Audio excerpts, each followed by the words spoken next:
Now we're going to take a look at hacking web servers. The next few modules will address this in a few different fashions. First, we're going to talk about web servers altogether, then we'll talk about specifically cracking web passwords, then we'll take a look at SQL injection. So you'll see as this progresses, there's a lot you can do to web servers. Web servers are a huge weakness or a huge target, depending on how you want to look at them, because they have to be exposed. They're open up to the outside world. There's always going to be threats from web servers.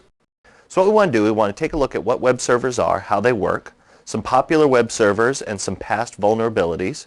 We'll take a look at the Apache web server security, we'll look at IIS server security, we'll look at some attacks against web servers that are well known, we'll take a look at tools used in the attack, we'll take a look at patch management, understanding what vulnerability scanners themselves are, some of the countermeasures that are out there, and then how to increase web server security. Basically, when we look at how a web server works, what takes place? Your web browser, no matter what it is that you're using, connects up to that server and downloads some code. That code is then put together and presented to you inside of that web browser. This is really where the fundamental problem comes from, be it that code gets downloaded and run, which effectively is an application, or the effect of the interactivity that we submit something to the web server and it then runs that code for us.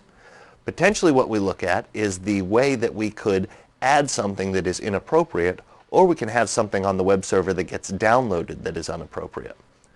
So when a web server gets compromised, normally it happens because of certain reasons. The first is that there's some sort of misconfiguration in the operating system or the network itself.